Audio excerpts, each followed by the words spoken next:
I do like the coffee drink a thumbs up. I will do one of those as well. Yeah. It's cool. That is, it's the new walking away from explosions, right? yes. Oh my God, that's a meme in some way. I gotta find some way to meme that. Sure. Very cool.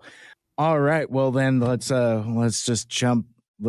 Let's just jump right in. Let's go yeah, exactly. I was gonna say we're gonna jump right in later, but I guess I don't know, man. Autobots, transform and roll out. Mike.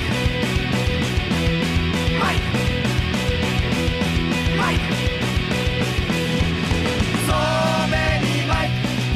So many Mike. So many Mike. So many Mike. Well, hey, welcome back for another thrilling season of Two Mikes, Two Furious animated Transformers. That is right, my friends. We have returned for season 2 of our podcast as we discuss season 2 of Transformers Animated from 2 different points of view.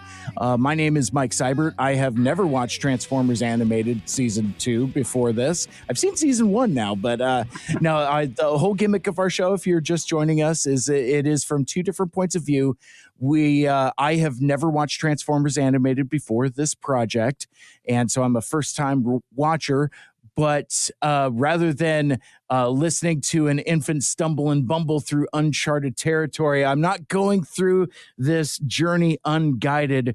Joining me, as always, the Spark Soul brother, Transformers superfan, Transformers Animated serial rewatcher. It's author, my friend, Michael Andrews. Hey, yeah, thanks, Mike. God, that's a heck of an intro. Appreciate it. But yeah, I'm here. I'm the serial rewatcher. I've watched season 2 probably more than any of the other seasons. And it's not for maybe, I definitely love season 2 more than season 1. Season 3 for years, you couldn't like find it anywhere, get it on disc, anything like that. So season 2 was like, if I needed a Transformers animated fix, that's where I went to over and over. I gotcha. And it's interesting because now that we've been in the off season for the holidays, which we're going to talk about in just a sec here, but the folks that I've interacted with have said, oh man, season 2 is where it really starts to heat up. For everybody that told me, hey, Mike, you'd be really into TFA. And I was. I mean, it's like, once we started doing the podcast and I started watching the episodes, it's like I have an appreciation for what I missed, and I'm glad that folks were so passionate in recommending it to me. And it's so fascinating too to kind of spin off on a different tangent. We're kind of like accidentally in the middle of like a TFA renaissance. Like folks are like reappraising it, refining it. It's kicking ass in 60's best Transformers TV series poll. The new toys we'll talk about. It is an interesting time for us to have been podcasting about Transformers Animated enough to now we've kind of got our feet under us a little bit. And I feel like we're kind of like positioned like in the middle of this. It's like, we didn't predict that any of this was going to happen. It was just, we just wanted to talk about TFA. Well, no. And in fact, we kicked this idea around for like 4 years before we actually got going, and it's almost working to our advantage now. My point of that is like, now that we've met the characters and like the scene has been set, here's where it really starts to cook, at least from what my understanding is. But before we kind of get into the meat and potatoes of the episode today, we will be talking about, season 2, episode 1, the Elite Guard, in just a moment. But like, it's been since late October since we've done an episode, and we had a winter break, holiday hiatus, off season type of thing. Kind of give folks an opportunity to, catch up and, re-listen to all their favorite episodes and all that. But we've kind of busy doing stuff and things. And so we thought we would kick off this first movement of the show is kind of like, first day of school back from winter break type of thing. It's like, me and Michael Andrews have kind of chatted a couple times over the last few months, but like this is the first time we've really been like under the dome as it is now, like really trying to do proper 2M2F. So yeah, it's like we've sent each other texts from our hometown bars while we're hanging out with our townie friends. We crossed each other's minds a couple times, but now we're really back. We're back in school. We're back in the halls. We're back in the dorms. Our textbooks are purchased. We're bumping into each other at the quad. This is back in session here. Yeah, I'm back from my zany European vacation or some such like that. Did you find yourself, Mike? Did you find yourself in those few weeks? The search continues, but so let's talk a little bit about kind of like again when it's the first day of class, it's like tell us about what you did on your winter vacation. So because I know Michael Andrews, you got like no shortage of cool stuff. What you been up to over these past couple months, the holidays and whatnots? Yeah, well, I was going to say it was a good time for us to take a hiatus, I think, because I was just windows to the walls busy every second of the last 2 months. I don't know how I would have fit any sort of conscious podcasting into that time period. Even though we did find a little time to do it, but it's absolutely true. Yeah. So I had a great holiday. I mean, it's such a great time for me because it goes Halloween, my birthday, Thanksgiving, Christmas. It's the quadruple whammy, where it's some people's triple whammy. So I have a great time. Saw lots of friends and family that I hadn't seen in a while.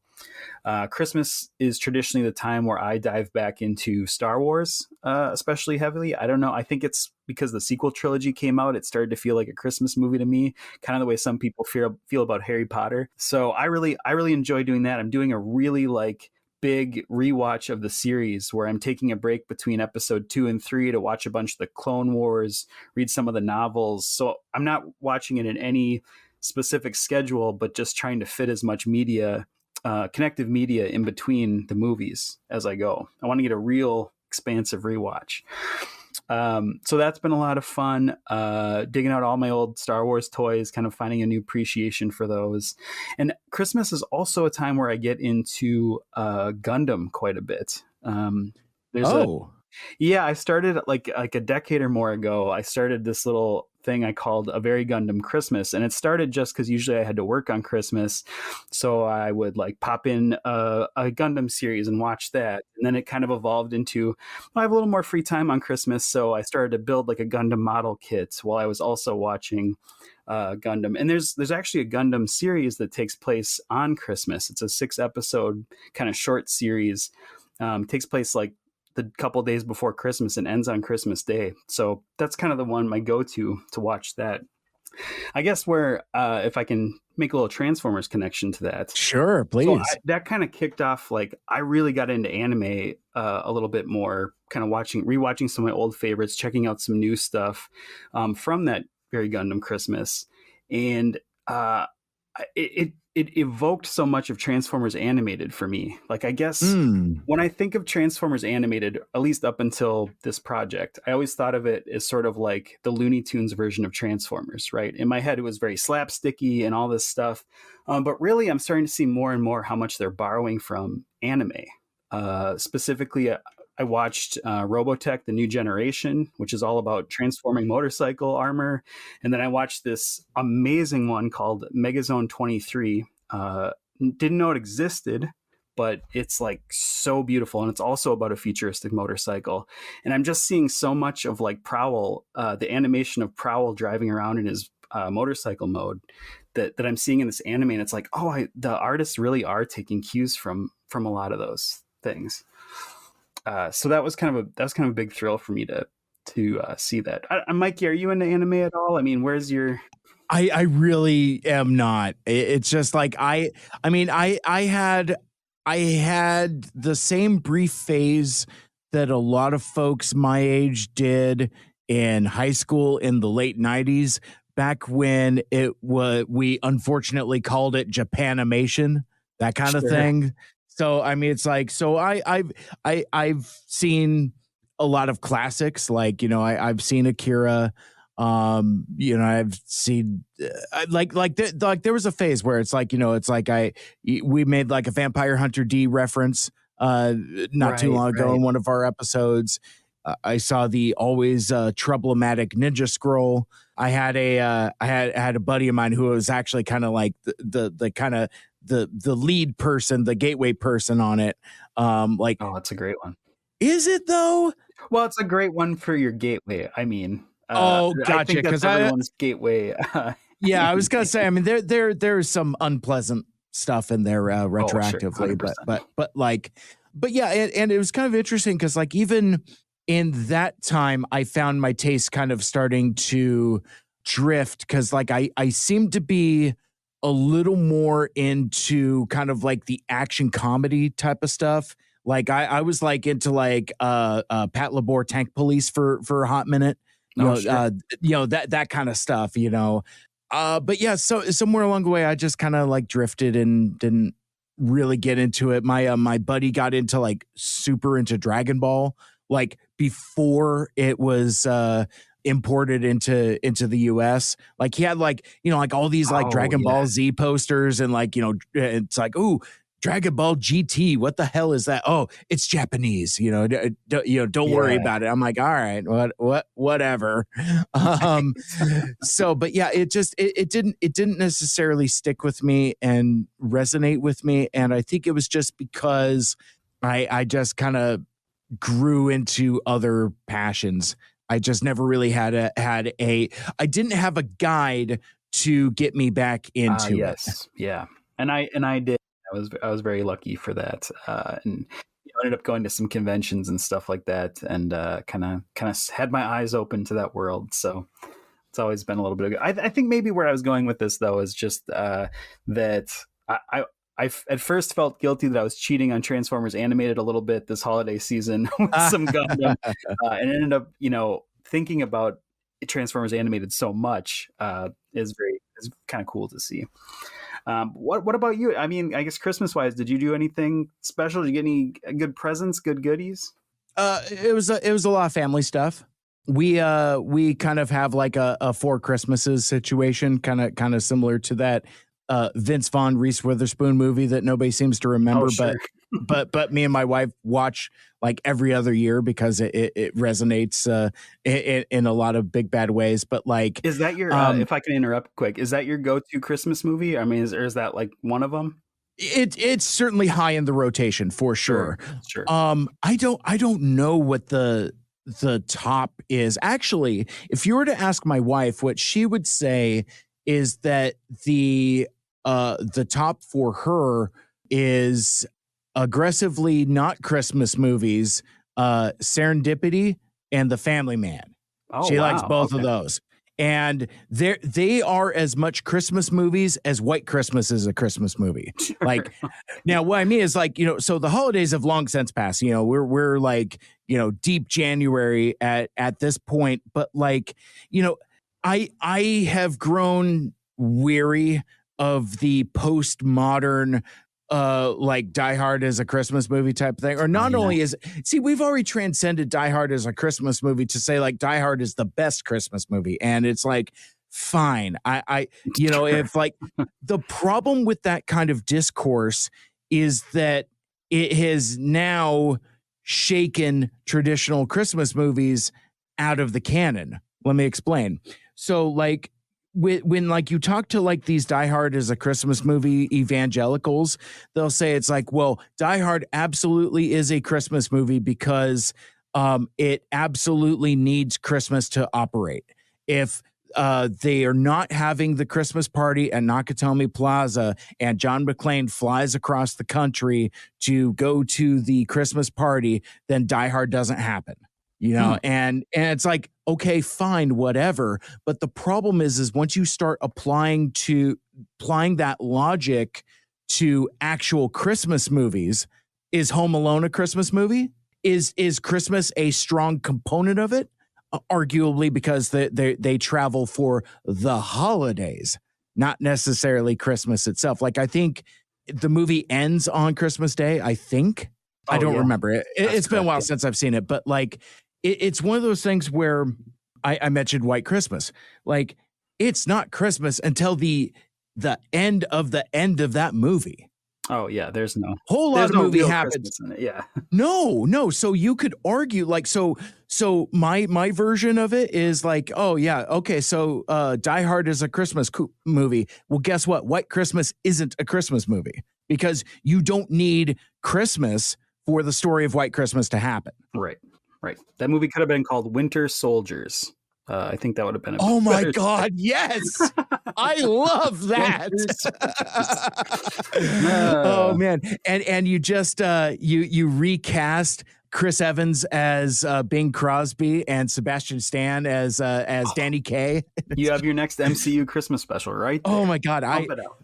I actually really like that. I really like that. And speaking of White Christmas, we had the opportunity to participate in a White Christmas themed question mark White Christmas themed adjacent podcast over the holiday.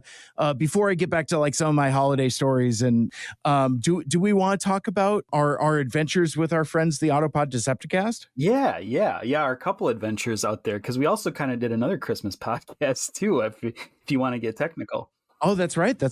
Yeah. But APDC, the holiday special, is it now infamous? I don't know. I haven't checked in lately. The now infamous latest holiday special from APDC. Mike and I were part of it. Is a lovely time, and it was vaguely White Christmas themed. Yes, it was so white people and Christmas. Oh no! Oh, wishing you all a Merry Optimus. Or I still don't get that joke, and I've listened to that episode twice. Anyway, so Autopod Decepticast is a G1 recap podcast. They're just now transitioning into Beast Wars. The Beast Wars have begun for our friends, the Autopod Decepticast, and basically our show is kind of like a tangential spiritual spin-off, kind of like at the very least we're kind of in the same cinematic universe, because like it's a lot of the same players. And in fact, so the original Genesis for Two Mikes Too Furious comes from some beef we had with our friends at the APDC back in the day. Yes.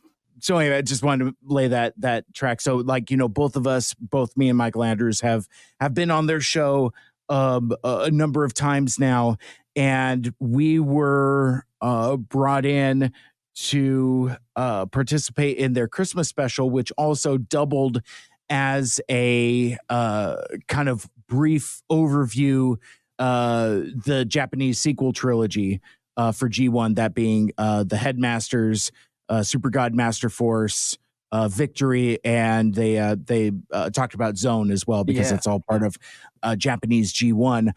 I kind of pushed my way into that episode because really all I wanted to talk about was the climactic final battle between Soundwave and Blaster in episode 2 of the Headmasters, and then ended up sticking around for like an hour because I had realized that through being a fan and listener of Transformers University, hosted by my friend Anthony Brucali, who runs tfu.info, I think I accidentally had a larger working understanding of the Headmasters than anybody else. But the problem was, like, I didn't do any of that prep to actually speak to that. So I'm just kind of like, Six Shot is a ninja consultant.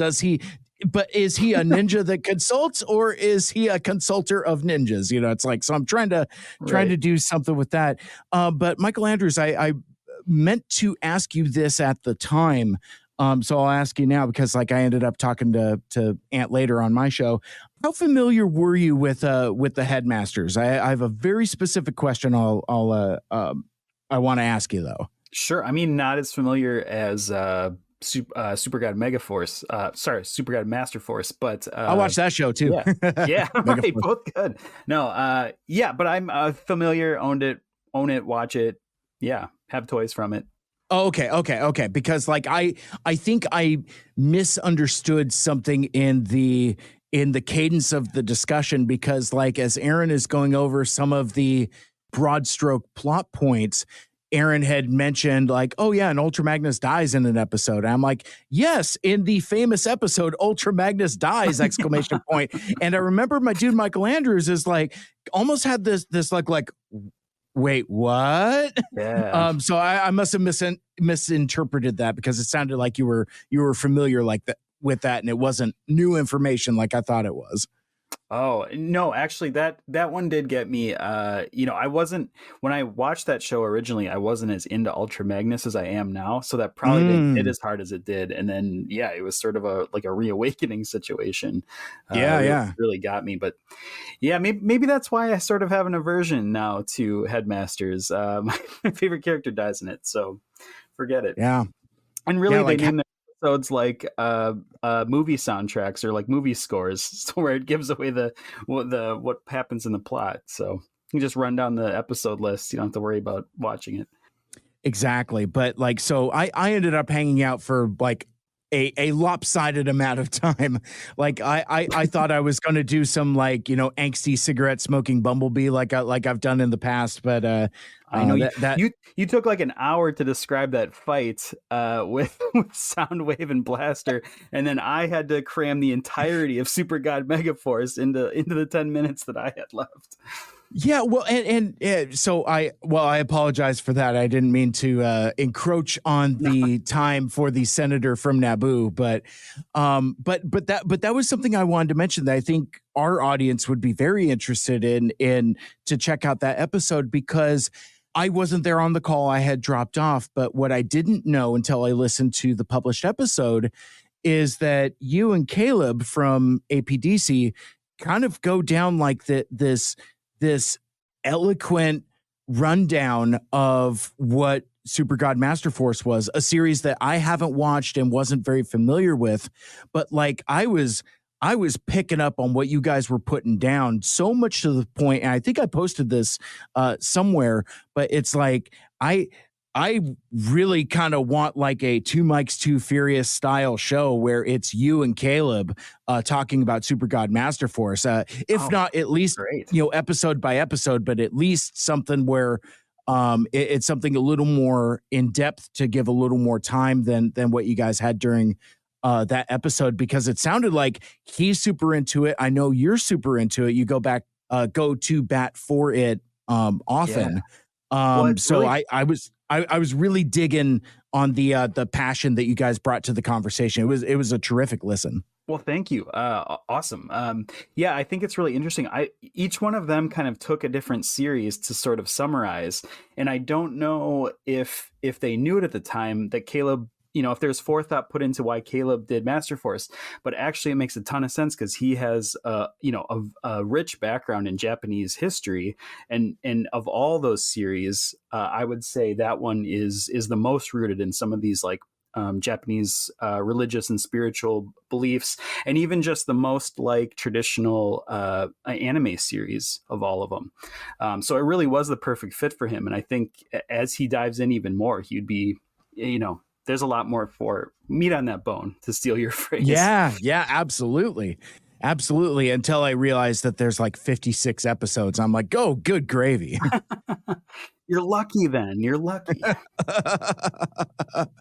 But speaking of our time with the APDC and Christmas adjacency, you wanted to talk about an interaction you had with Aaron, right? Yeah. So after we recorded that, I received a mysterious box in the mail, and was like, what is this? And I didn't know. I had nothing on order. It was very much a shock. And then I saw the APDC logo on it, and I was like, oh boy, what do we have here? And it turns out our friend Aaron, who had mentioned this, I think maybe on my birthday live stream. Mm-hmm.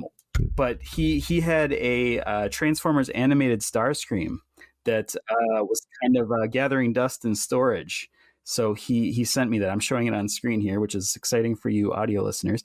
But yeah, it's the original vintage now, I guess, Starscream and all glory. So yeah, thank you, Aaron. Oh, that's gorgeous. Then that is a hefty figure. Is that a Voyager class figure? I don't know what it was considered then, but you're right. It does have some heft. It's really He's like big. solid. Yeah. And he's going to tower on my shelf. And I kind of was joking with Aaron when I, messaged him to thank him that, I don't have room for this on my animated shelf. I'm going to have to really squeeze it in, but I do like that I got picked over you to receive it. So I'm ecstatic about that. But no, it's a beautiful figure. It's one I didn't have. My collection just got a little more complete. Oh, even better. That is amazing. I love that story for you. Yeah, no gifts from the APDC for your boy Mike Seibert this year. That's fine. It's a lump fine. of APDC coal for Mike Seibert. But I did get a terrific gift from you, Michael Andrews. Very thoughtful. I wish I had brought it with me to put it up on camera. I almost did, and I forgot at the last minute. Been distracted lately, but I'm going to try to describe this Soundwave figure, but then I'll ask you what the heck it actually is, because like basically weird. like it's a weirdie. It's very weird, but it's very awesome. I love him. It appears to be like a Cyberverse Soundwave, but he's basically got a hard plastic body and these cardboard cutouts that you punch out of the perforation, and then you put on his arms and legs. And he has one swappable arm that's Laserbeak on his perch on his wrist. So it's kind of awkward in that like he's got a plastic torso body, like head and torso, but then these cardboard cutout arms. So it has kind of like this weird like paper doll feel to him. Yeah. And you can insert like different facial features too. Like there's a little slot for like giving him different expressions, which is funny on Soundwave, especially. That is the thing I love about it, because like it's he has 4 different faces, and all they are is just different scrunchies for like his visor. It's like he's got like a surprised one, he's got a mad one, he's got a sad one.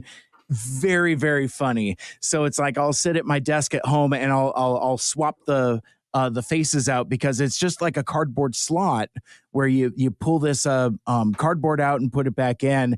Yeah. And it just it hit at the right time. And I thought it was because obviously I'm a Soundwave guy, but I thought it was very thoughtful, and I'm very grateful for the gift. Thank you so much. Yeah, well, you're welcome. I've been holding on to it for a couple years till I had a good reason to send it to you. Not that I need one, I suppose.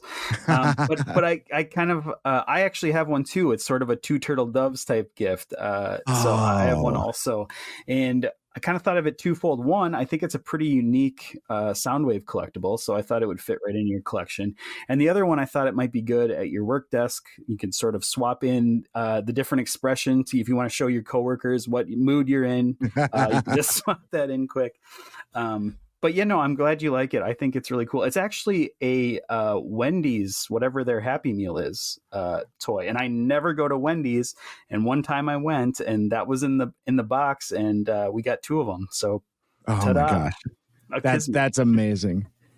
Speaking of your reemerging Star Wars phase, you also sent me a sheet of stickers of various Star Wars characters, and I don't know if this is a coincidence or conscientiousness, but one of the stickers is indeed my dude Boba Fett. So I was very grateful for that. So I thought that actually was conscious. There were, it's like one of those sticker sheets where there's several characters and they're kind of in random order, and I was like, I want to get the section that at least has the head for Mikey.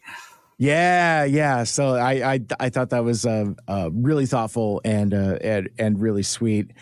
You had asked me earlier about Christmas gifts, and like I said, we kind of like do this. My wife and I, we kind of go to a few different Christmases, but like at my aunt and uncle's place, which is kind of like the de facto my family, because like my mom lives in Alaska, my dad lives very far north from me, lives like 3-4 miles away, 3-4 hours away, good lord. Anyway, he lives Yeah, it's like, well, shit, if he lives that close, why aren't you spending Christmas with it? It's like, well, a lot of subtext here about your relationship with him. Yeah, that's a different conversation for a different day, my friend. But you're not entirely wrong. But no, so my aunt and uncle, like, they're kind of like stand-ins for my folks from time to time. Like, some of my earliest memories of hanging out with my aunt are always like, speaking of Star Wars, like she took me to go see the Return of the Jedi like 4 different times in the movie theater. And like, amazing. we would like go to the store and she would like buy me the Kenner action figures. And, through the entirety of my life, she always brings the heat, at Christmas time. She was in on the now infamous story of my G1 Fortress Maximus. So it's that kind of caliber. So it's we go up there Christmas Day, Christmas morning, and we're unwrapping stuff, and like she's gotten her whole family in on whatever I'm into, and it's like over the last I don't know, probably 15 years, maybe more. It's like the family has locked in on that Boba Fett is my dude. So it's like, the silent deal I've made with my family is like, stay away from action figures because like I will buy what I want and not buy what I don't want. But tchotchkes, go nuts, because I don't necessarily buy myself a lot of Boba Fett tchotchkes.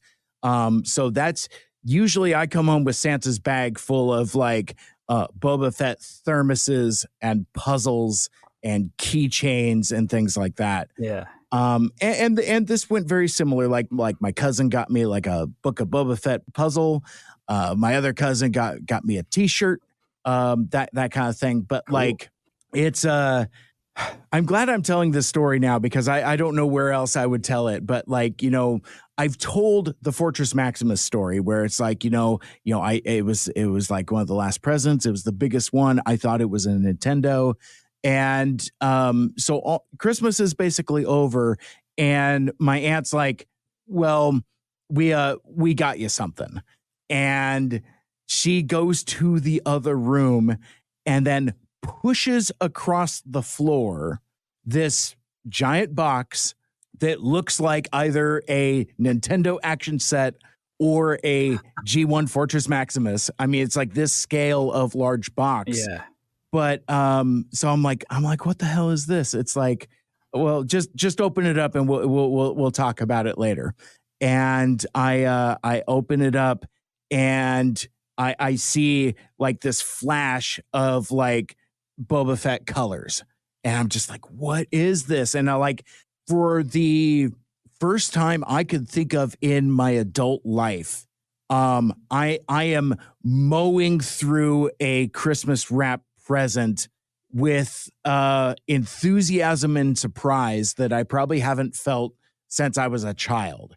I'm just like, what is this? And it's like, I start seeing a little more, and just like, I'm like, no. My aunt and her family had gotten me. It's a giant Funko Pop of Boba Fett. Whoa. And when I say giant, I mean like actually giant. This thing is 18 inches tall and weighs several pounds. Like, I don't know how GameStop shipped it to him because like it comes in this giant, like double wrapped corrugated cardboard box. Yeah. And it's the size and scale of something that you would see either at like Funko headquarters in Everett or in like a high-end collectible shop that's just like a display item. It doesn't look like a retail item. It looks like, this thing is huge. It's a small child. So I get this thing out of the box and instantly I Lion King him. I'm just like, hold him by his legs. I'm like, behold, my son. Behold, awesome. my new child. And my cousin was like, yeah, you gotta get like a baby Bjorn for him and just like take him around. And my other cousin's like, yeah, get like a stroller. And we've seen folks like TF cons at conventions have like HasLab Unicron in a stroller. Yeah. He's that big. In fact, with like the Funko helmet, the giant bobblehead, I would say it's actually bigger. It like takes up more space than HasLab Unicron. This thing is like just massive. So it just like I immediately felt like I was like 12 years old again. It just really, really blew me away. Cool. But the funny the story that the family told after I unwrapped it is earlier in the holiday season, my aunt reaches out to my wife and says, "Does Mike have this?" And it's funny too, because my wife, she's like, "Hey, do you have this?" And I just, she flips her laptop around. I see she's on the GameStop website, and I see that it's a Funko Boba Fett. I was like, you know what? I have a few different Funko Boba Fetts, and I tell her about all the different ones. She, starts to glaze over it a bit. I'm like, well, the point being is I don't have that one. And she's like, okay, cool. And I'm like, I let it sit for a sec. I take a sip of my coffee, and I'm like, if my aunt is asking, tell her to not pay retail for that. Because like a lot of like Funko stuff has been going on clearance. Like there was a time where you could get Funko Unicron for $5. No, it was $8.99. It was $8.99. Yeah, and that was like a $50 mega Funko Pop thing. So I thought perhaps that it was that size. Like I have a mega Funko Pop of Soundwave. I'm not a huge Funko guy. I'm really not. But I have a few of my characters. Like a couple different folks have gifted me Funko Soundwave. I have a bunch of Boba Fetts, and that's really about it.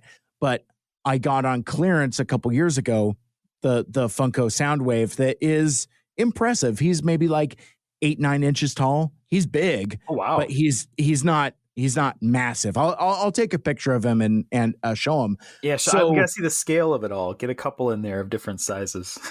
You know what? I could probably actually do that, because I think I've got enough of each to where I can. Hey, that's some good content for the 2M2F socials there. But anyway, yeah, I'll snap a couple pics of my Funko family. But anyway, so that's what I thought it was. And that's what everybody else thought it was. Nobody knew how big this thing was until it arrived. So this thing of like the mail carrier guy brings it in like on a hand truck. And my aunt's like, the fuck is this? Because like it was in a separate shipper box. And it's like, so her and my uncle open it. It's like, oh my God, this is that thing that we got Mike. What the hell do we do with this? And it's like, well, fuck, just wrap it. Cause like the box is too big to fit under the tree. That's why it was in a different room. And it's like, so it was, I like that story only because it's one of those things where it was a surprise for everybody. Yeah. Well, and what a great, like, bookend to like you were saying, your Metroplex toy, like and it wasn't even sort of plotted that way, but it ended up organically happening. That's, we have this extra present that you don't even know what it is. It's so huge. Beautiful story. That was like so big and so massive and so expensive that I didn't think to ask for it. And this Funko Boba Fett is kind of like on that same level. It's like, I would never buy that for myself, and I would never ask anybody to buy it for me. But goddamn, am I grateful that I got it. He is so cool. It is so cool. Good Christmas. Good Christmas. Oh my gosh. Well, speaking of good Christmas, that wasn't the end of the Two Mikes Too Furious Roadshow. Christmas Day, to coincide with the release of the movie, we had the opportunity to hang out with our good friend Mike B, good old TFG1 Mike. You want to talk about our Odyssey, the end of our Christmas odyssey, I guess. Like, I guess I didn't realize, how much we actually did until this moment. But yeah, I think one of the things that we've always had in common was the movie Paycheck, the Ben Affleck joint from the 2000s, and we found out through this show that Mike B, aka Mike 3 in a lot of ways, was also into the show. And I think he has this show as sort of like movies from that era, right? Or like he's trying to do some sort of like anniversary release. And Paycheck happened to come out on Christmas Day, that was an unlocked memory. I think I saw it probably opening night or very close to, but I had no recollection it was Christmas time. So we got on that to talk about it. And it was cool because like, it was a round table of guys that liked the movie Paycheck. And I didn't think there was 3 people in the entire world that liked Paycheck until that night. So that was very exciting for me. No ironic, no talking shit about it. Actual love for the movie. Yeah, no, it's a fun movie. And I think one of the things I said during that episode and when we were on with our APDC friends as well, is it's kind of like a forgotten gem. It's kind of like almost kind of like a forgotten treasure type of thing. It's like, because like, it's a movie that has been largely forgotten about. It's director John Woo's last American movie before last year's Silent Night, which we actually talked about with the APDC guys a little bit as well. But like, it's the end of the same year that sees both Ben Affleck as Daredevil and Uma Thurman in Kill Bill Volume 1.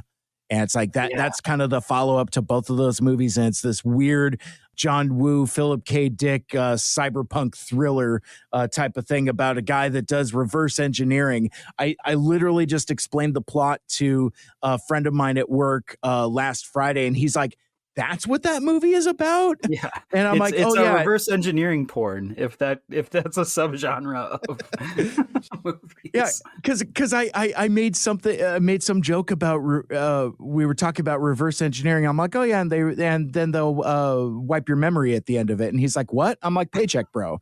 He's like, that's what that movie's about? I'm like, yeah. Ben Affleck invents a doomsday machine and then runs afoul of the wrong people, and Aaron Eckhart is in it, and he's like, what is this movie? Yeah, I actually, just yesterday too, I got the notice from the library that the audiobook of Paycheck came in. So I'm finally, after all these years, I'm going to listen to the original Philip K. Dick audiobook version of the story that inspired the movie. So very excited to dive into that. Nice. Very cool. Well, keep me posted, because like that was some of the things that we discussed at the time also is our relationship to the prose of Philip K. Dick as well. So I wish you the best of luck, my friend, in that adventure. So at this point in the conversation, we've I know it was again kind of like a lot to kind of download. We had some unpacking to do, for sure. Had some unpacking. We didn't even talk about Michael Andrews' uncontrollable birthday live stream that we did back at the beginning of November. Yeah. Well, that's fine. Let's just have it be one of those mysterious things that's out on the internet somewhere that my coworkers hopefully never find. That was well, let's just put it this way. There was a hoot and a half. And for fans of Two Mikes Too Furious, there's some goodies in there. We talk about like some of our favorite bits, and we do like a lengthy discussion about some of our favorite human supervillains. So it's not without merit for Two Mikes Too Furious fans, but really it is just a lot of us just hanging out. And I remember there is a large swath of it where I am agonizing over what color a car I was shopping for is. Sold out from under me the following day. With that, I really did, and because we spent so much time on that, but for a car that ultimately sold and not even close to what I ended up getting. I blame you for how inebriated I got during that live stream, because I was just sort of sipping my way through that car story and pounded a few. And like during the video later. there is some like visible sipping in that. It's pretty funny. Are you still talking about that car color? Yeah. Oh, the one he's not even gonna buy. It's like it was a real Laurel Yanny type of thing. Like what color?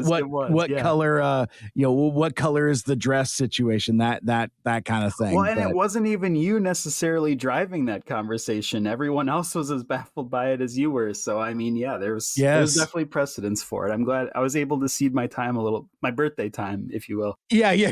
Yeah, exactly. And it did crack me up too, because like, I don't know if it's like a Barbra Streisand Mandela effect or whatever, but it's like, so when we jumped on with the APDC gang, and they were asking me, I was in a little bit of a sour mood, and it's just like, well, what are you guys doing for Christmas? Well, we're traveling. Well, what'd you buy your wife? Nothing. We don't exchange gifts. And she's like, so, well, what is she getting you? Oh, she bought me a car. And it was this whole thing. Aaron was like, I didn't know about any of that. I'm like, you were on the Michael Andrews Uncontrollable Birthday live stream where we spent 40 minutes talking about my vehicle woes, which are now completely resolved. I have a new car now, and I love it. Yeah, I remember it. Like, insert the scene from Old School when Will Ferrell's waxing about the color of potential women's underwear. Sure, yes, some cool color I never heard of.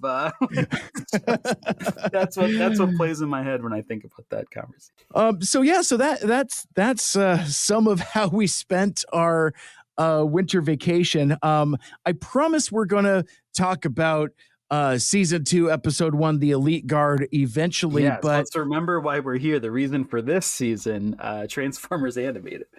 We thought we would kind of remix the order a little bit. Usually we do listener feedback at the end of the episode, but I thought since it's been so long, and in the interest of kind of like catching everybody up with kind of like season 1 before we get into season 2, I would like to take this opportunity to dip in the mailbag early and share some terrific listener feedback on our dual finale episode, Megatron Rising, part 1 and part 2, recapping the epic 2-part season finale of season 1 of Transformers Animated, of course, that being Megatron Rising. So as a reminder, you can hit us up on social medias, on Twitter, Facebook, Instagram.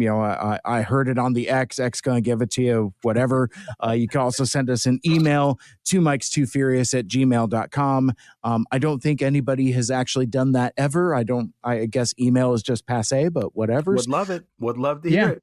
But really kind of like the centralized hub for listener feedback seems to be the YouTube channel, because we also export the audio from our podcast and post it on YouTube. And that seems to be the spot where folks seem to put their listener comments. So feel free and continue to do that. We've cultivated some really cool friendships there, and some really neat friends there. So let's start with some listener feedback about Megatron Rising Part 1. We kick off, as always, with our best good friend, Matthew Barbario. He writes, great episode as always, Mike Seibert and Michael Andrews. Hey, that's us. I think the Megatron Rising episodes, especially part 2, are 2 of the best of the series, though even better are coming. Wow. Talk about secret foreshadowing. So I was excited to get to these.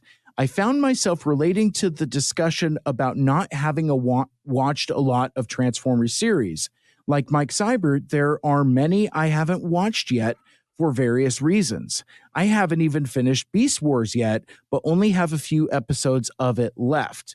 And I started it over a year ago, ! And he wrote this comment 3 months ago. So I'm sure he's transitioned to Beast Machines now, right? So that he can get caught up with like seasons 4 and 5 of Two Mikes Too Furious, I guess. Calling that shot now. I haven't seen any of the Unicron trilogy. I only just recently watched the Prime Wars trilogy, which I enjoyed more than I thought from reviews I've seen. I thought it was decent. So I guess I've committed some crimes against the fandom too, ! I love the discomfort of the scene where Sari gets the key taken away. It's so well written and acted that the tension just oozes right through the screen. I get why Optimus did it, but I also get the other bot's side as well. It's a tough scene, but perfect storytelling, and the animation and sound design of Megatron putting himself together was just perfection. Couple that with the final shot focusing on Optimus's expression, and it was just a perfect setup for the craziness of part 2 and a prime, pun intended, example of why this series is so great. Oh, and they are 100% called blast effects! That other term is just scrapped and needs to be fragged. LOL. That in reference to the little blast effects, little gummy explosions that come with that come with figures. Oh, yeah. I think Emjo or whatever, some popular YouTuber reviewer person calls them blooshes. I do not. Oh yeah, I don't care for that. I don't like that. I call them blast effects. So anyway, so that is from your buddy Matthew Barbarino. Yeah, old Barbarino. Yeah. No, that's awesome. I guess peeling back the curtain a little bit, I really wanted Mike to bring this up front because I want a little like capture the where we last left our heroes vibe, get me back in the vibe of where we left off in Megatron Rising. And that did it. That was a great reminder. The tension he mentioned about Sari and the key, which has been building all through season 1 of it's sort of a will they won't they, but about this kind key. of, yeah. And then it finally reaches crescendo, and he's right. It's very well written in that way. Well, and it's fascinating too, kind of reflecting on season 1 as we go into season 2. A lot of it is just build up, and it boils over finally, and satisfyingly in the Megatron Rising 2-parter. Yeah, I was actually going to say at the top of the show, and we were talking about how different it is from season 2 and how so many people are waiting for season 2. It sort of has that like the Netflix model of Transformers animated season 1 ahead of its time was almost like a season 0, right? Like it's sort of, you just have these few bots, the Decepticons aren't even in it, all this buildup, and then season 2 is just robots. Yeah, it's you'll see it more as we go, of course, but I totally agree with that sentiment. Well, and jumping ahead to our episode discussion, which I promise we will get to sometime today, but not yet. But like I've already seen flashes of that. So I'm looking forward to it. Couple more bits of feedback here. This from our new friend, The Perfect Pixel. Love the episode. I've been waiting to mention this until you had gotten here, but I love how coherent and sensible the progression of Megatron's plans are. It never feels like he's doing a quote-unquote plot of the week. I think you see a clear arc of his plans leading to the finale, and that's well demonstrated in the difference between this episode and Lost and Found before. Megatron needed the other Decepticons to bring him the Allspark itself, but now that he has his body, he can get by on just the key. Yeah, that's a really good take on it, and it's almost like Megatron sort of learned that lesson early on. We see him, his overall plan is very clear, and we see a couple little offshoots in there, right? Soundwave, Mm-hmm. You could almost call that like a plot of the week, but it was really sort of just a pinpoint in his long con goal. So yeah, they really use that sparingly. They don't make him sort of these goofy things, one off like the old 80s Megatron. Well, and he tries and fails. It's like he adapts also. So exactly. It's like, okay, well, famous lobster liberator Nino Sexton couldn't get it done, so maybe we'll switch tactics and try with this Soundwave instead. So it's like we'll try it with the Dinobots. So it's like, yeah, it is kind of plot of the week, but it's also like him just trying to figure it out. Having setbacks as the overall arc is progressing, but always with the focus on, I need a new body. I want the Allspark. Yeah. So yeah, it's a very Tony Stark, Mark 24 type of approach to planning it out. This from Abbers. So happy you finally got to review this episode! ! The conference room setup definitely sounds like a great environment to watch the episodes in. So much of this episode was burned into my brain as a kid, and I'm so happy that after watching it again, it still holds up so well! 3! Hope you're ready for part 2 of the season finale, Mike Seibert. You're in for a treat. I can confirm it was a treat. Got his face blasted off by action. Yes. And I still get a charge whenever I think of Decepticons transform and rise up. It's just like, I'm like, that is a thing that happened. It's like, still like disproportionately buzzy about it, to where I'm like evangelical about it. It's like, do you have a moment to hear about Decepticons transform and rise up? It's like, no, see, because it works on so many different levels and blah. I had conversations like that at TFCon in Orlando back in the fall. Yeah. And I'm like, at the bar with and it's like, oh, you're just watching. I'm like, yeah. And we just got to Megatron. Do you know what he says? Yes, Mike, let go of my wrist. Yeah, yes. I'm just doing like sunbow wrist grabs and poolside. Bring it up on my phone. I'm like, we're going to watch this right now. Decepticons transform and rise up. And it's like, yes, we get it. We get it.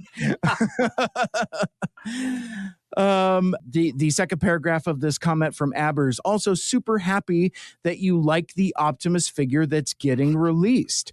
I saw leaks on Instagram and immediately wondered if this was finally going to get Mike Seibert's ideal Optimus Prime with the axe.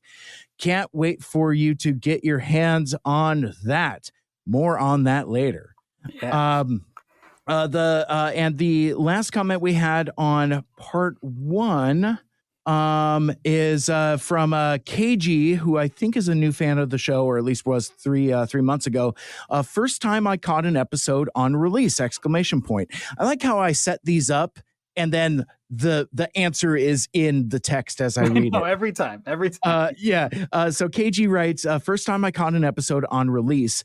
I'm honestly so excited you guys finally reached the season 1 finale, and can only say that I can't wait to see how Mike reacts going forward. Me too. Thank you for the comment. Yeah, this is good. We've established Megatron is back, or at least he was and could be again. Another couple plot points. We got Isaac Sumdac. He's missing to the rest of the world, but he's with Megatron. Mm-hmm. Sorry got some ominous news, and the Decepticons are seemingly disbanded, and the Allspark is fragged. So this is the world we're living in, but in these Megatron Rising. Yeah, it really kind of sets things up for a tonal shift. Megatron Rising Part 2 had a couple comments I wanted to read. This from Bill Hasn't Been Real. They write, excellent episode, guys! ! Your going back through this series has reignited my love for Transformers. A little sad that you'll be on hiatus, but very glad to hear it will be continuing. Just know I'll be very excited when you return! So you could be excited now. Yes. And Animated has a special place in my heart, and I hope with people returning to it, your show will get more love. Me too. Thank you for the comment. We also hope that, we shift the mailbag. I looted around in the bottom of the mailbag, and I found another comment from Matthew Barbario. This was a great review, as always. It makes me sad that it will be a while before any new episodes come out, but I get it. Podcasting is definitely hard work. If y'all ever need any kind of help to take some of the weight off your shoulders, let me know. I'd be happy to help if I can. In the interim, I definitely second a Dark of the Moon commentary. That's my second favorite Bay film, so I'd very much enjoy it. And yes, I'm definitely a Bayverse defender. I love those movies, flaws and all. I also unapologetically enjoyed the 1998 Godzilla movie, so I like the reference to it, Michael. Beautiful. Yeah. Oh, awesome. I love that one. Yeah. Matthew continues, I too forgot about the secret foreshadowing about Sorry in this episode, and it took me by surprise to see it. I thought it came in later too. I also know of another instance of Transform and Rise Up, which was at the end of Transformers Prime Season 2, as the Decepticons attacked the Autobot base. It had quite the chill-inducing delivery by Megatron in that scene. Yes. I love the inclusion of the mail time from Blue's Clues in this episode, since I previously thought it would be a good fit in a previous episode. There are few songs I could still remember the words to from when I was really little, and that was one of them. See you again in the new year, Michael and Mike, when you're back and more furious than ever. Yes. Oh, thank you, Matthew. Thank you. Love it. Love to hear it. So I guess we'll put it to the audience. Which version of the mailbag song do you like better? Do you like the Blues Clues version, or do you like the other one, the one I can't remember off the top of my head? Because both are bangers. Maybe I'll just alternate them. I don't know. And while we're at it, if you want to weigh in on the color of Mike's car, we can also we can entertain that if you'd like. Doesn't matter, that car sold. Though I will say though, so my current car, my new 2015 Honda Accord, it's blue, but like in certain lightings, it almost looks a little more indigo, like a kind of almost like a purplish texture to it, which I really like. I think it looks pretty swish. Is this your new like qualifier to colors? Like you don't like it if it's just a single color. You need to be able to see a different color at a different angle. I think so.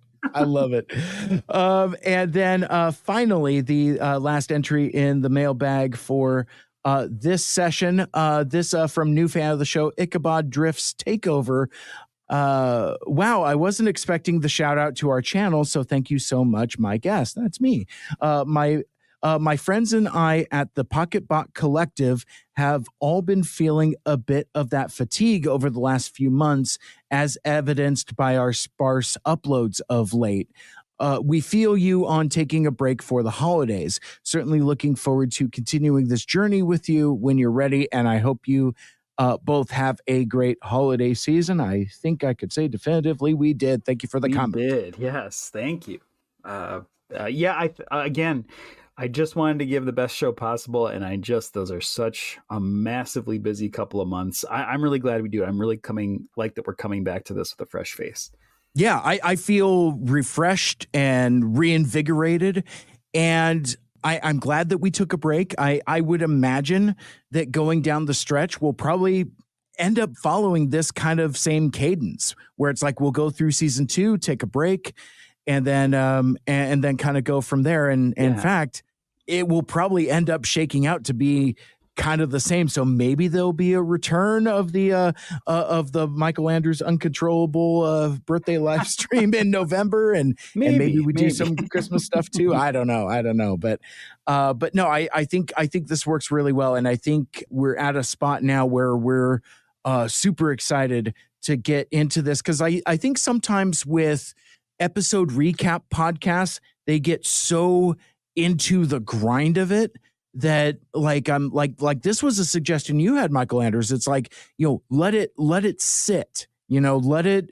marinate, let it let the flavors kind of soak in and kind of give folks an opportunity to go and get caught up, so that it's not just like this never-ending freight train that you can't get a ticket for. So I'm all for in between season breaks. It's something new for me, so I'm excited to continue stretching my legs as a content creator person.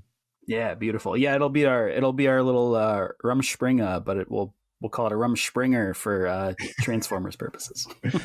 That'd be super dope if Springer actually shows up, but he doesn't. Anyway, okay, so what was that? You can't be doing it. He's like, hands off. No, not touching no. Michael Andrews back to his old tricks of like, is this a secret spoiler, or am I just messing with Mike Seibert? I don't know. So I guess now at this point, let's just get into the episode discussion. What do you say? Yeah, I think now is as good as time as any to jump right in. Yes, and we have achieved full podcast where there is an equivalent of an entire podcast episode of a preamble. And yes, now we are going to jump in, and now finally we are going to talk about Transformers Animated Season 2, Episode 1, The Elite Guard, aka Episode 17, which is now our Episode 17 also. I've forgotten. Oh boy. Yeah, I mean, Mikey's iPhone just went across the room. He does not want to hear this legislation. No, and come to find out, our good friend TFG1 Mike is just opposed to legislation of any kind. Any kind. Yeah. So I don't know if he just favors a more Thunderdome form of government, or like I don't entirely understand. But yes, for now, our episodes still match up. It's our episode 17. It's TFA episode 17. It is season 2, episode 1, The Elite Guard. And one of the things right off the bat is obviously the action picks up immediately where Megatron Rising leaves off. It feels like no time has passed.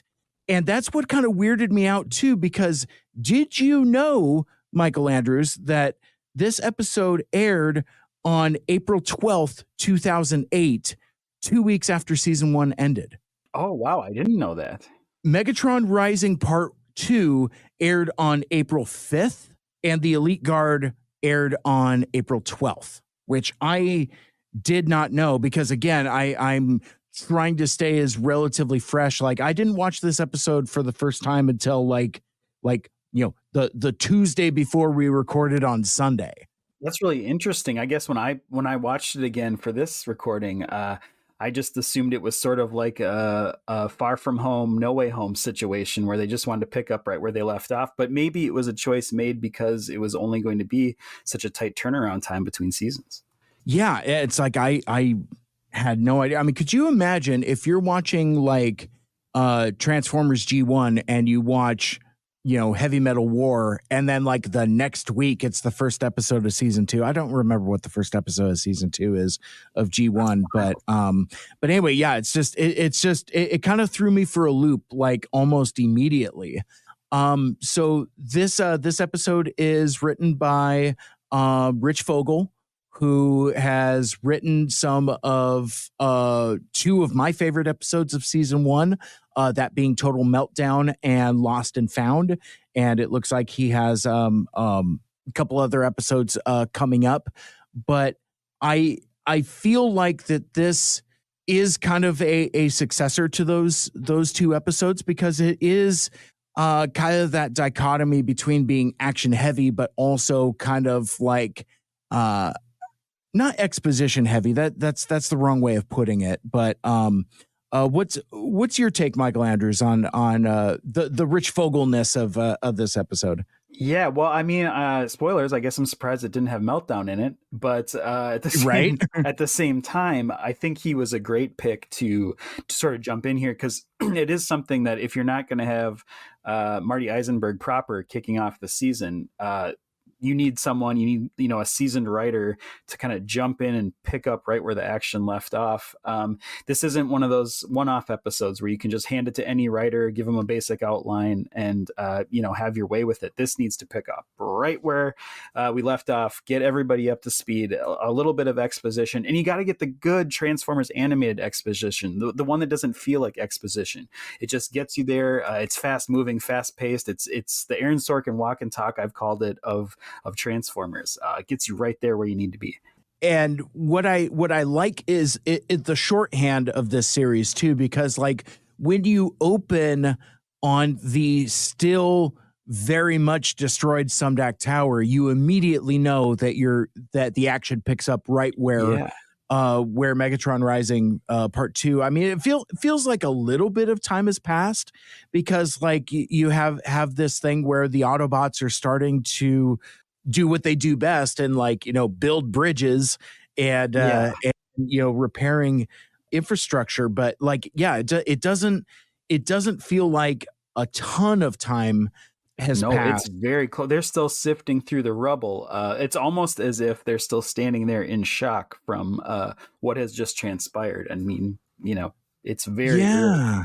Yeah. So we catch up with the Autobots, and they're being a cleanup crew, and you could tell that they're still kind of shook by what has happened. Like, obviously cleaning up the carnage, but like there's this tension with the humans.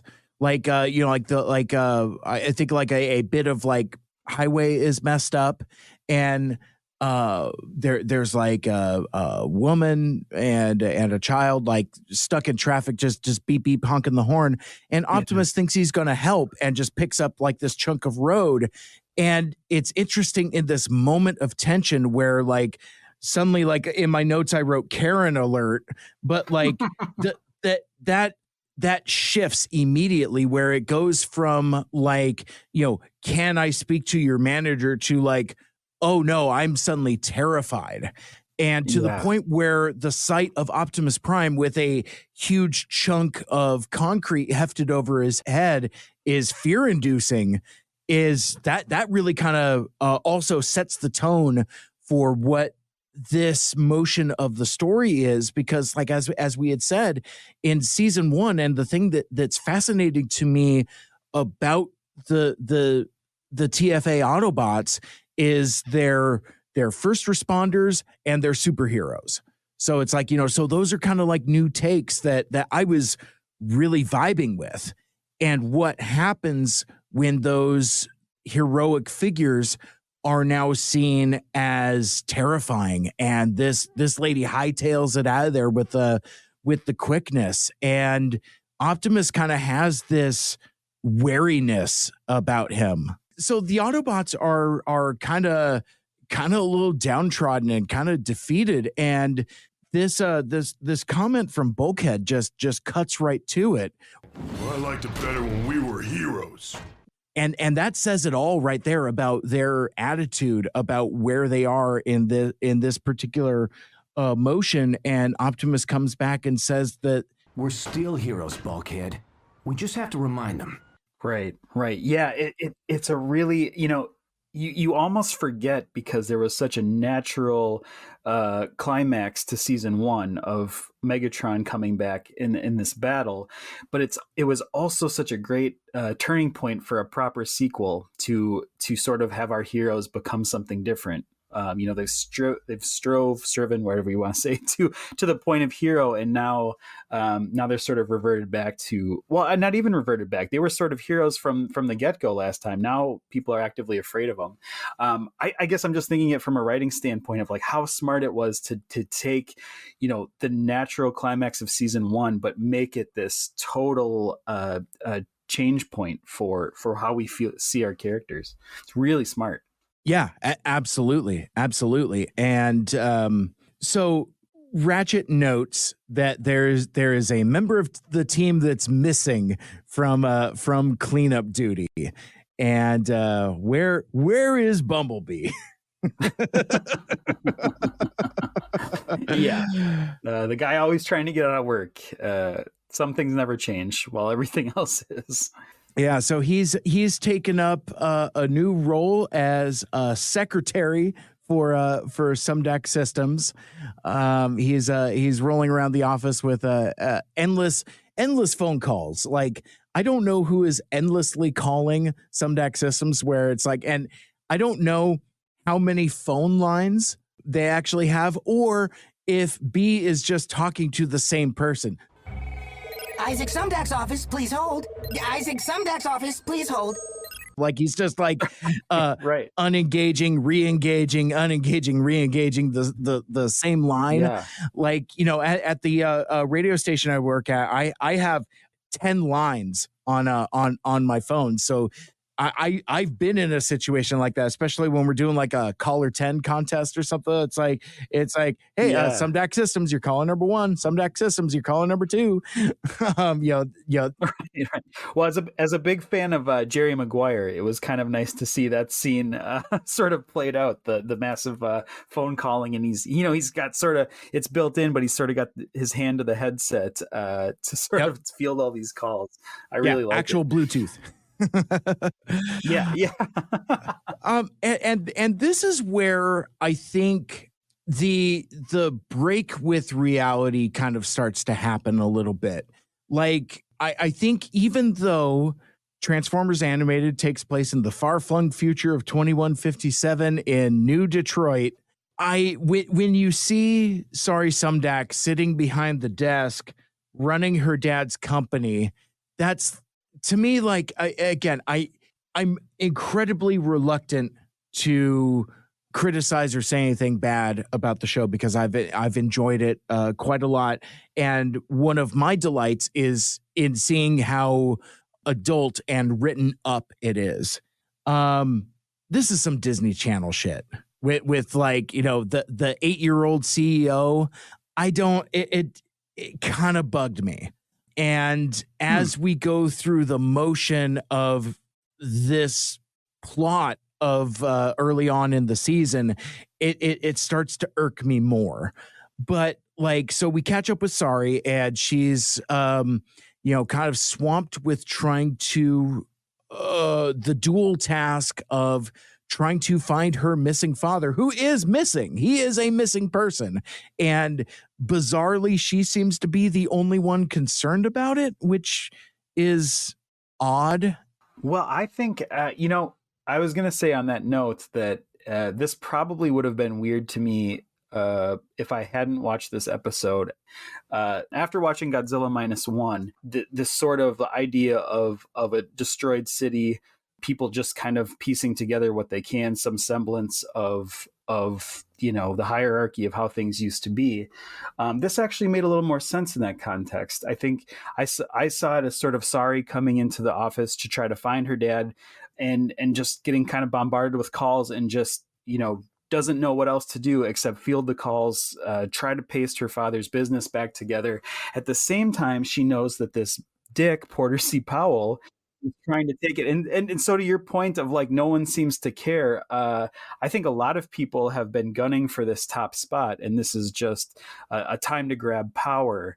I think Sari knows that deep down, and I think Powell knows that deep down. And I think, she is the only one that's making it a hunt for her dad a priority. Let me ask you this.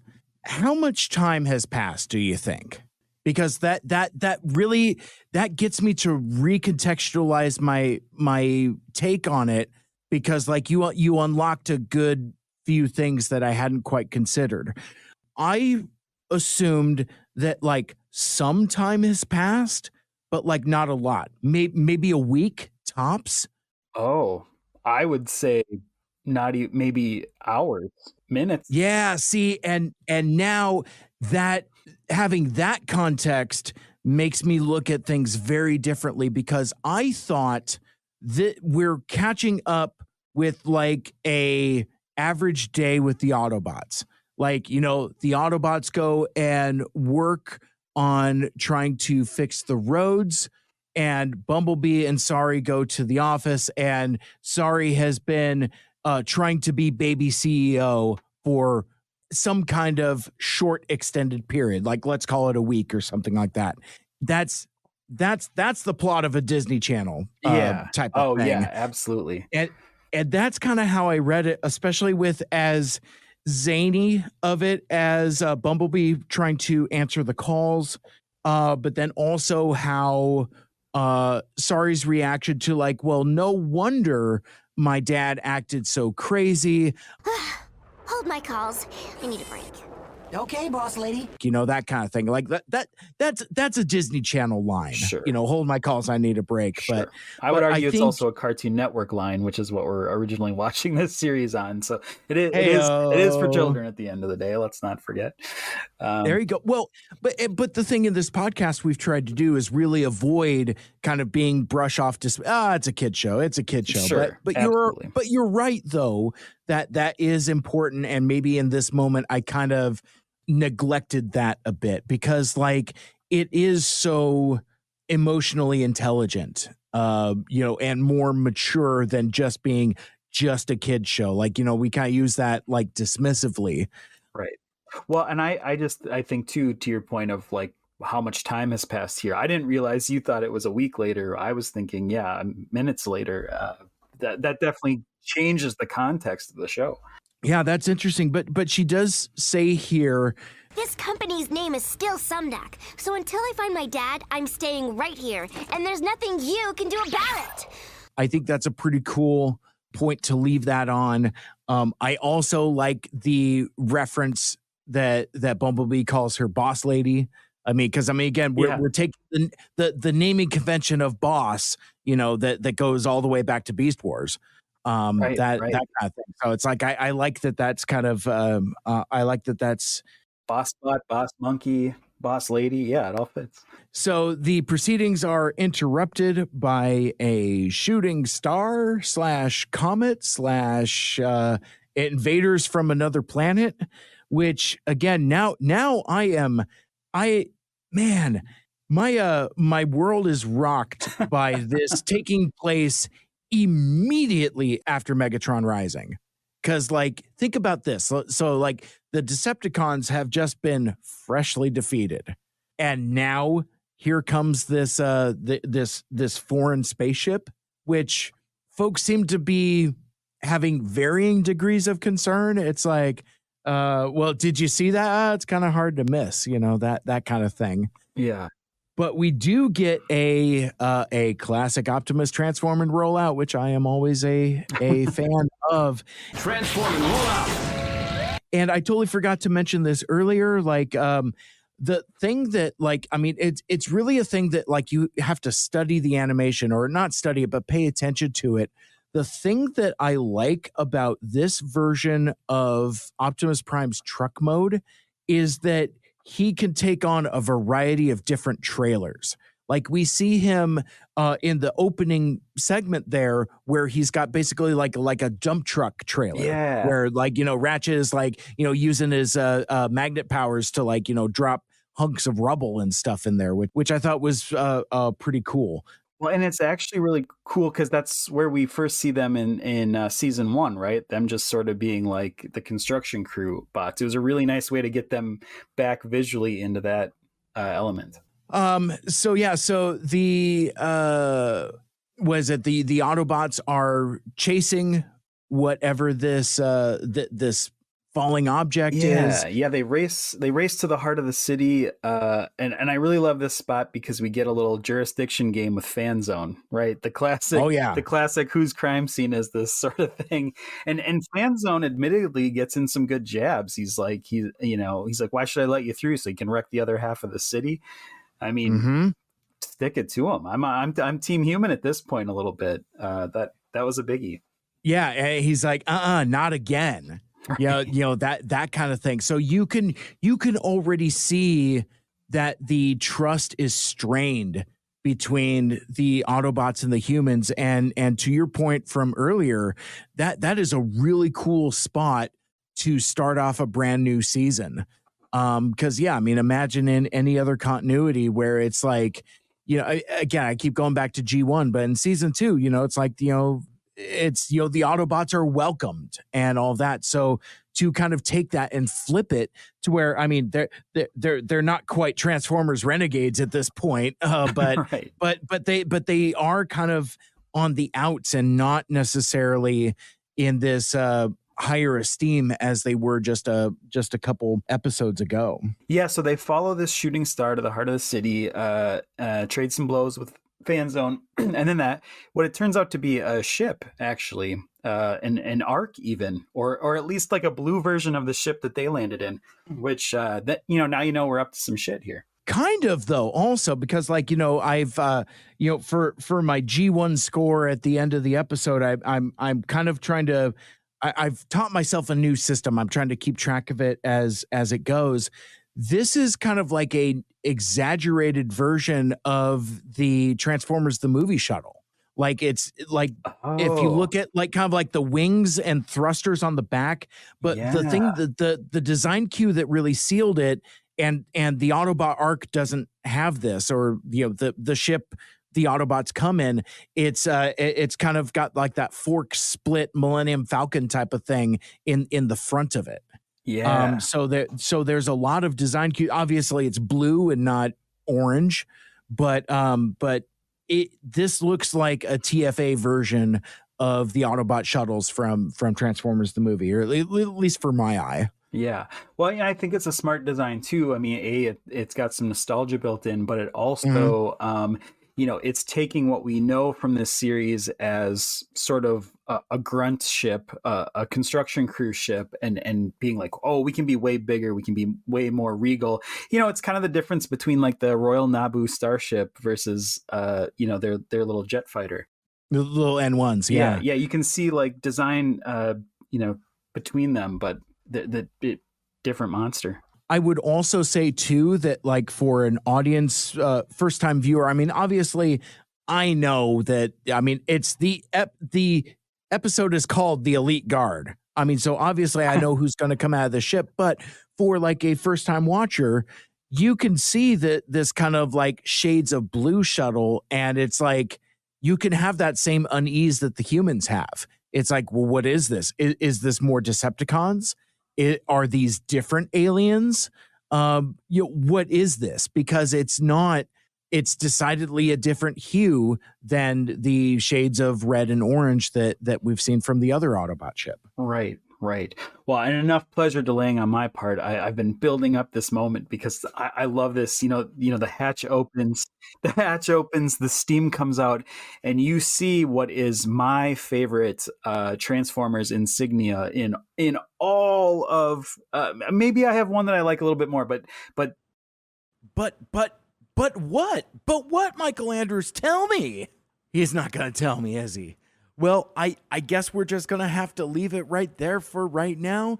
You know how my dude Michael Andrews loves a good cliffhanger, but do not worry, my friends. You will not have to wait too long as the return of Two Mikes, Two Furious continues next week, where we will finally meet the Elite Guard. But before I get out of here, and on behalf of Michael Andrews also, I do want to thank you for all of your support of our show. All of the kind words mean so much to us. You don't even know, especially during our hiatus. It really makes us feel good and empowers us to want to do the best show possible. So please continue to spread the word and engage with us out on social media. We greatly appreciate it. And stick around through the credits of this episode of our 0 episode of season 2 for some extra behind the scenes goodies as well.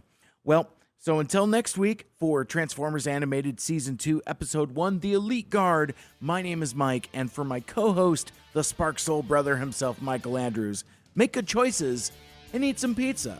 Or is that make good pizza choices? I wonder if I'm onto something. Want to be a guest on the show? Send us an email, 2mikes2furious@gmail.com. Interact with us on social media. You can follow 2mikes2furious on Twitter, Facebook, and Instagram at 2mikes2furious. You are Mike. You are Mike.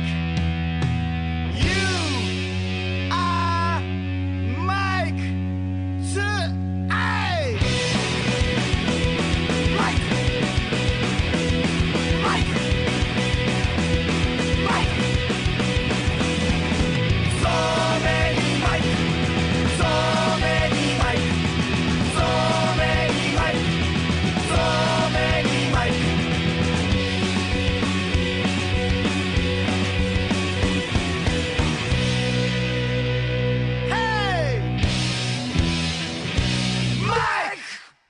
No, I was going to say very quickly, I have to add a TV show to my watch list before I forget. I just saw it in the Tubi app.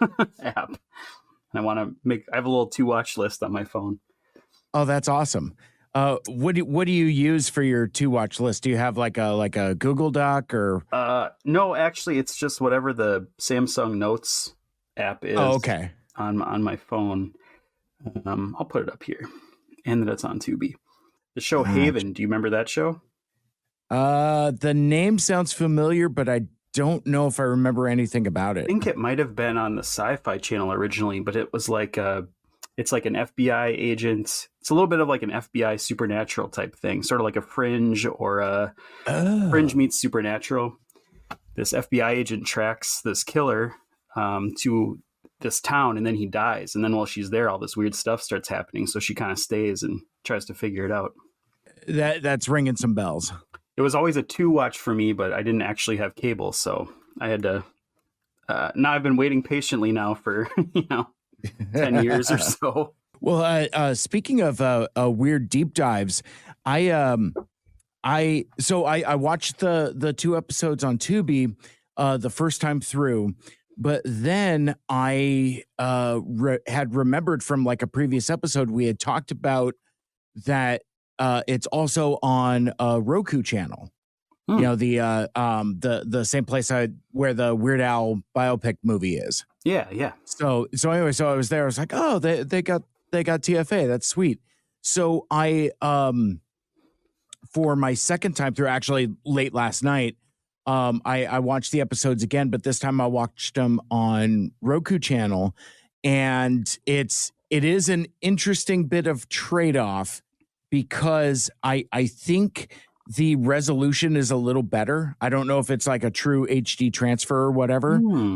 I would have to see them side by side, but like usually my meter stick for presentation clarity is the intro. Like on Tubi, the intro is really muddy looking. Yeah. For whatever reason. I don't know if that's I've since come to realize that that's probably just how the intro is. Like, it's always like this standard def kind of muddiness, but like, as I was from YouTube, like someone's YouTube channel or something. It does kind of have like that digital artifact type of vibe to it. So I don't know if that's just deliberate or they just don't have a good transfer. I don't know. But regardless, it was the second episode, Return of Headmaster, where I was like, oh, this intro is like super clean. It's like the cleanest I've ever seen the intro look, just as sharp as the rest of the show, which kind of threw me off. And I think so in watching it that way, I watched it on my TV instead of my laptop, but like the colors popped. There's kind of like a sharper clarity. So like I said, I don't know if it's a true HD transfer, but looked pretty damn good. Yeah. However, there's a couple. It's a rose and a thorn situation because none of the thumbnails match what the actual episode is. So, like for example, I watched the Elite Guard, and the thumbnail for it is Retgar. Oh, and like as I'm scrolling through, I see a bunch of like season 1 stills for thumbnails for like season 2, season 3 episodes. It's like, so it's just random. It is all over the place. It's all over the road. And as I discovered, I don't think all of the episodes are there. And they're certainly not well, no, I think they're in order, but they're not classified correctly. So when I watched the Elite Guard and Return of Headmaster, they're all included in season 1. Oh, one of those deals. One of those deals. So yeah, it's very, very odd. So we better stick to the Tubi numbering system. I think so. As our source of truth, I guess. I think so. And I noticed that too on like Extreme Ghostbusters. I used to watch on Hulu, and I was so psyched because it was on there, and it's on a bunch of stuff now, but not the complete series. And all of a sudden, it's just kind of like spiked around. It's just like, it jumps from like episode 13 to episode 25 and then to 28. It's just, what the hell? For like no reason. Yeah. It's odd, and I forget which episode is missing, but there's like, there's gaps in TFA, like in stuff we watched. I'm just like, well, where's this? That kind of weird thing. Yeah. I will on a also, side note, just to put a cap on that. yeah. The Ghostbusters thing to me is weird because, like, what is it with Ghostbusters? You can't get the complete series. Like, you can't watch it anywhere. Like, it's not complete anywhere. The only way you can watch the original Ghostbusters series cartoon is if you have this like $100 box set from this one year they put it out, and then that's it. You can't get the DVDs of like the last of the series or like all this stuff anymore. And then Extreme Ghostbusters is the same thing. It's streaming on a couple things, but it's incomplete. It's like, is it just Ghostbusters, or is that just like my white whale that I keep trying to finish the series? Yeah, well, and it's interesting with like some of like these library catalog titles that just kind of like get thrown around willy-nilly. I wonder if there are gaps for specific rights and royalties clearances, or maybe like issues with talent involved. Like the two things I bring up most commonly for like, famously difficult to stream and untangle the rights is WKRP in Cincinnati. Like they did like one pressing of DVDs, but like none of the music is in there. And it's not streaming anywhere because of the music clearance rights. So it's got like rock music of the day in there, and they're just playing it like as either diegetic music or like it's about a radio station. So it's like, and it's not always necessarily integral to the plot. It's just like a presence. So when you're negotiating with bands and record labels and things like that, I'm sure back then there was like certain like broadcast conditions. Like, I mean, back in the day, you run something on TV and it runs once and that's it. I mean, it's like it was. I mean, television was always kind of like weirdly disposable. Yeah. So I don't think anybody anticipated home video to say nothing about contemporary streaming. So WKRP in Cincinnati is famously streaming nowhere. Like there's you can't get it. I mean there's clips and bits of episodes on YouTube. But yeah, it's you got to plunk down for an expensive DVD set that is long since out of print, and even then it's incomplete. The other one I could think of off the top of my head is a Cold Case.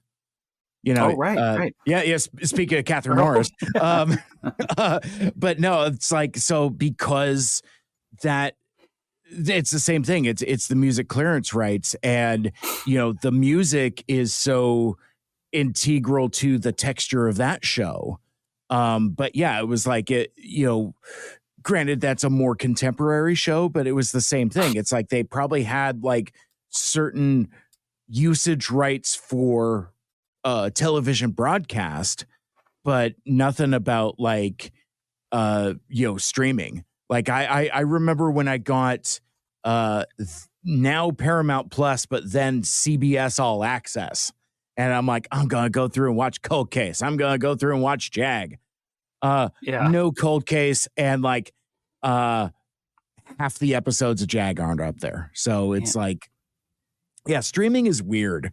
And I wonder if like the things with like, Ghostbusters or Extreme Ghostbusters, and maybe TFA on certain things, maybe different streamers. I don't know how this works, but like maybe they have different bundles or deals or something like that, because I don't think a streamer buys Extreme Ghostbusters a la carte. That probably comes in like a bundle with like, a dozen other cartoons or something like that. Yeah, you can't I'm get not that sure. one on a DVD set. That's been a big bummer of my whole existence. I almost love Extreme Ghostbusters more than the original Ghostbusters. I mean, I'm sitting right here next to a autographed copy of it. Oh, look at that. Because I love Kylie. I mean, this is the comic series, but they added her to it. She's a character from it, and I was like, all in. That's awesome. And the guy that wrote it's from Minnesota, so there you go. And there's a Transformers connection because he wrote the Beast Wars series that Josh Burcham drew. Oh, very cool. Yeah, same writer. That's awesome. And it reminds me, I forgot to bring this up a moment ago when we were talking about Ghostbusters. I'm not a student of Ghostbusters lore, but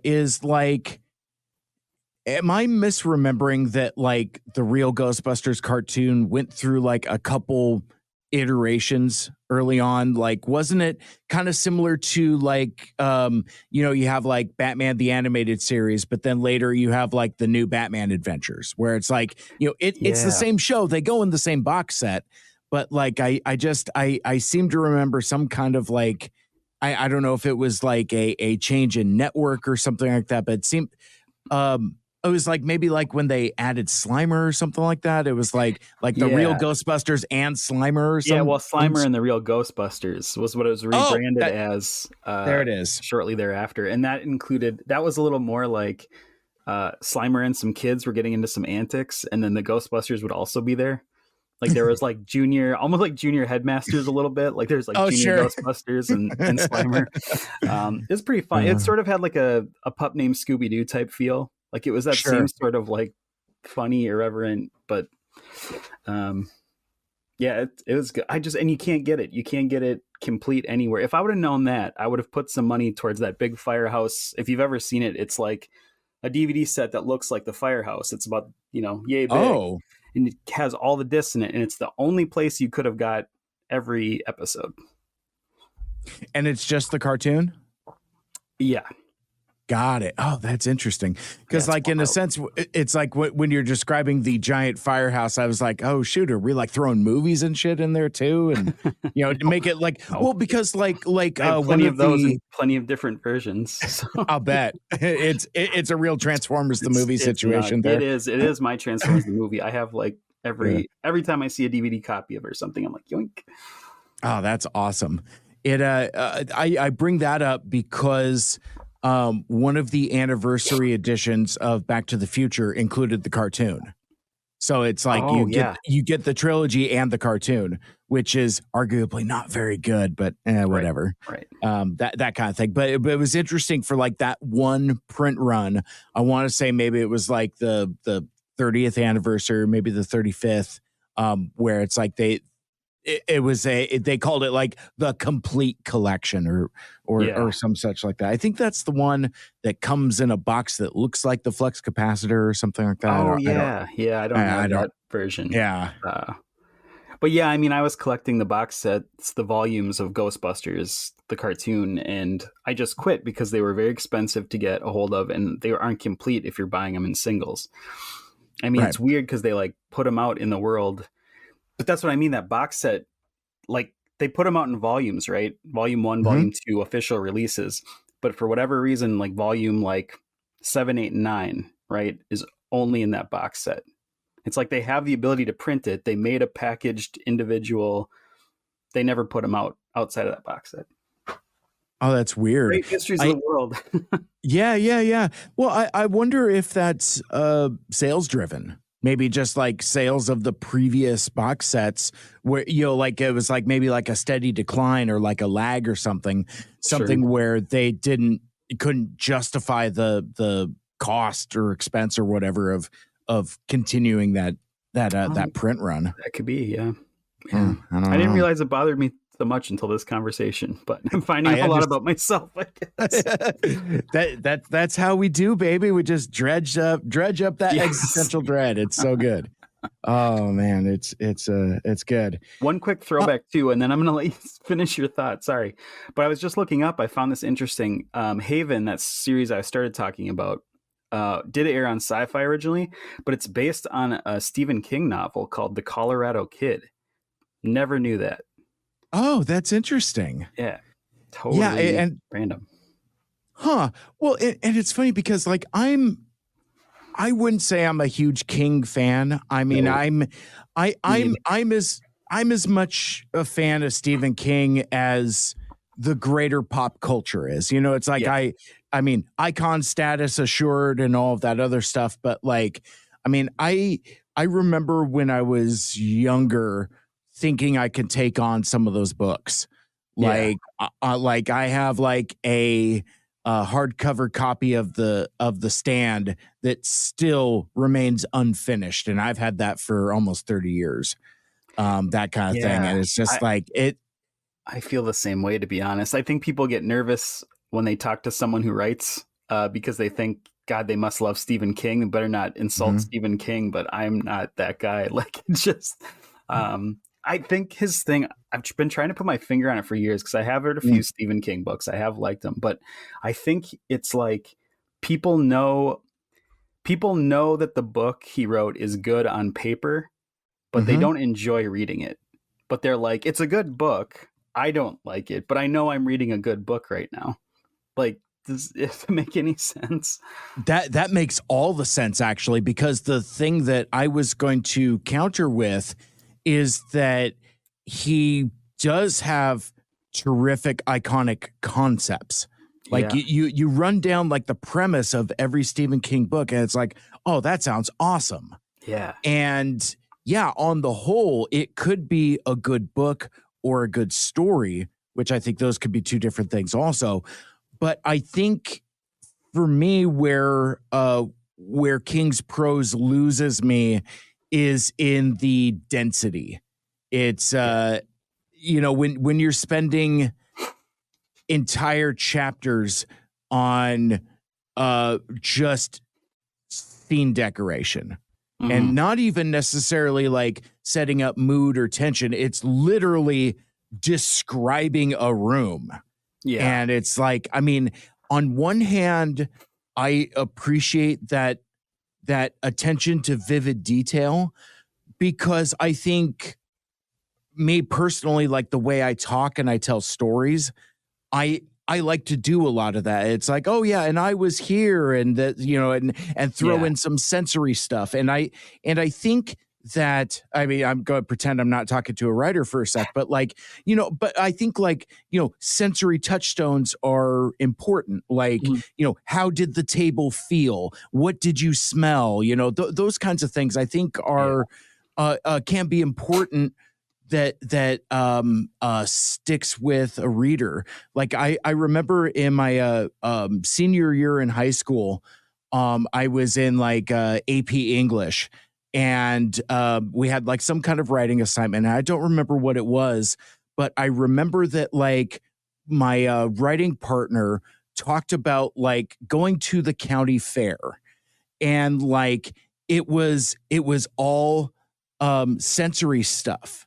Like, and I remember being like disproportionately into it because he just had like a reference. I don't remember what the sentence was, but it was like a reference to like the way the ribs tasted or something like that. It was just something like, you know, the description of like the barbecue sauce and the smoky meat or something like that. It's like, however he phrased it, it crystallized in my head. And I remember when we're doing like, you know, like peer-to-peer stuff, I remember like banging the table. I'm like, that is the shit. Fucking do that. Do that.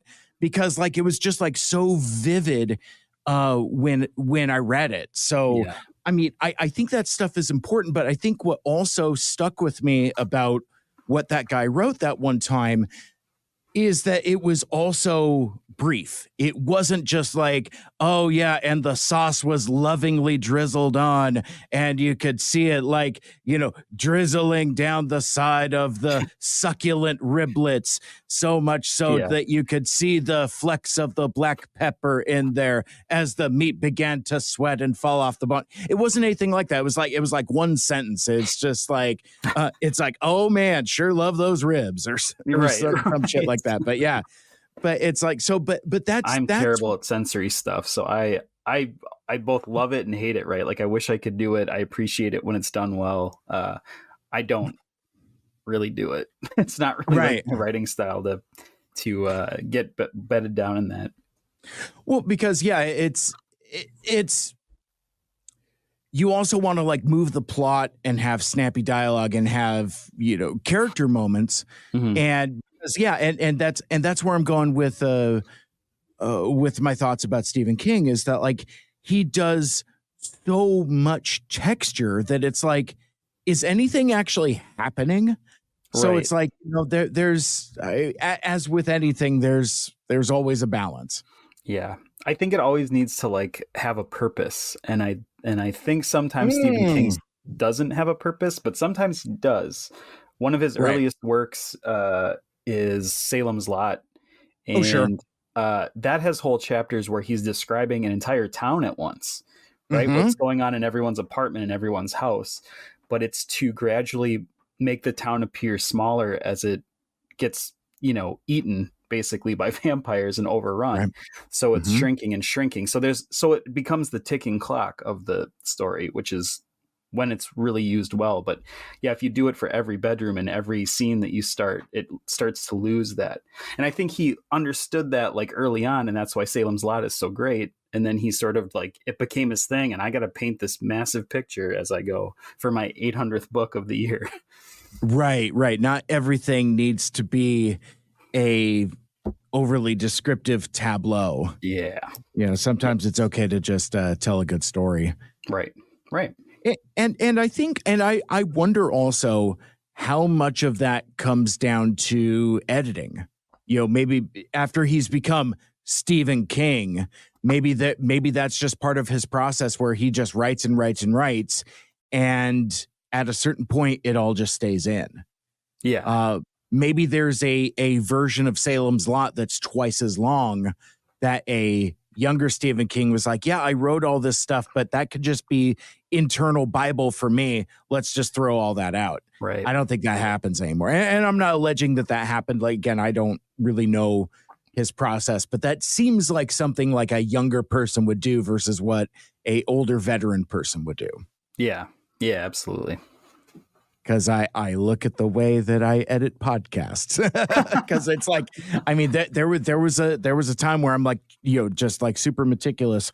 Ironically enough, I still keep that level of intricacy for two mics here, but like Mike Seibert Radio stuff, it's like, oh, I did a live stream with my buddy Anthony Bricali, TFU.info, owner operator Madman, and all that other stuff. I'm like, we recorded it.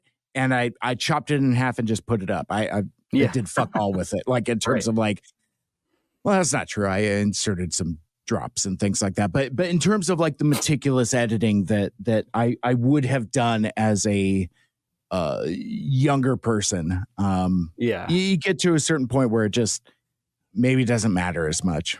Yeah. Well, and I kind of like sort of the actual, organic conversation. When you start to get too choppy with it, it's just very unnatural, right? It's just like not a natural. I like, one of my favorite things in my writing too is like just how the conversation gets organically to the subject. I always talk with my literature. He's a literature professor. Went to college with him, but I always talk about like building tension through like the things that the characters choose to say versus like what needs to be said.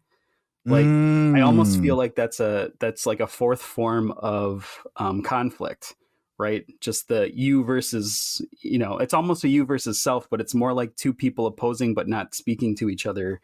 Yeah. About what they need to, but that happens in real life all the time. That's what makes it so interesting. It's like nobody cuts right to the chase, and that's what you can have a lot of fun with that, especially if you're writing a mystery. Right.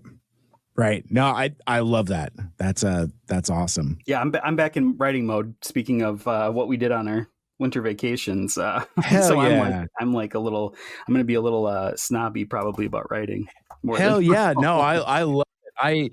I am here for it in a big bad way, because it's funny. I was kind of imagining how maybe the cadence of the show was going to go, and we were going to get like, towards the end and stuff. I was going to be bashful and say, well, hey, Michael Andrews, I told you I don't ask often, but it's a new season. There's probably new people jumping off board. Maybe let's talk about your books and talk about your writing. But it seems like you're already ahead of me on that and are kind of like in that mode, which I think is super, super rad. Yeah.